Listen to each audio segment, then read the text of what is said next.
I'm Donna Blanchard, and this is your ThinkTech news for Friday, October 30th, 2015. Secretary of State John Kerry said in Vienna today that the leaders around the table for the Syrian peace talks had agreed to, quote, explore the modalities of a nationwide ceasefire and asked the United Nations to oversee the rewriting of the country's constitution and then new elections. Now, that is the first time all the major outside participants in the four-year-old conflict agreed on a direction for this political process. Neither Syrian President Bashar al-Assad nor any representatives from the rebels who are trying to overthrow him were present, and representatives from Iran and Saudi Arabia had to be seated at opposite ends so they could not make eye contact, since Iran and Saudi Arabia don't agree on much and are basically fighting each other by arming and backing conflicts in Syria and Yemen. Russian Foreign Minister Sergei Lavrov sharply disagrees that Assad should be removed from office, but at least he's agreed to continue the discussion. Both Mr. Kerry and Mr. Lavrov agree that the ceasefire would not apply to the conflict with ISIS forces that have now commandeered parts of Syria.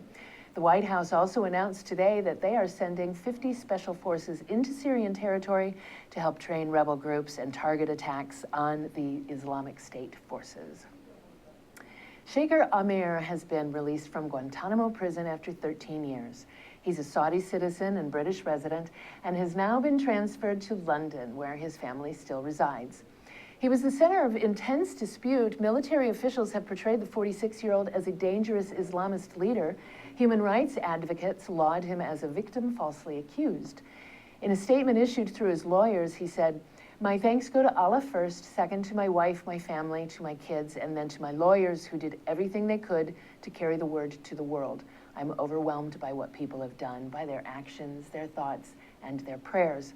Now, among those who pressed for his release are British Prime Minister David Cameron, Sting, and Peter Gabriel. Mr. Armour was captured by the Northern Alliance in Afghanistan in 2001, then turned over to the United States and sent to Guantanamo Bay. The government believed he was involved with al-Qaeda, working in recruitment and finance for the terrorist network while in Britain, and for Osama bin Laden in Afghanistan.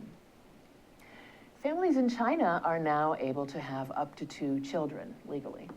In 1979, a one-child policy was enacted to slow the population growth rate. Since then, couples who dared to get pregnant a second time faced punishments ranging from fines and loss of employment to forced abortions, sterilizations, and female infanticide. Exceptions were allowed for ethnic minorities, couples in which at least one was an only child, and rural families were allowed to have 2 if the firstborn was a girl. That policy is estimated to have prevented about 400 million births. However, concerns about China's aging population led to the change.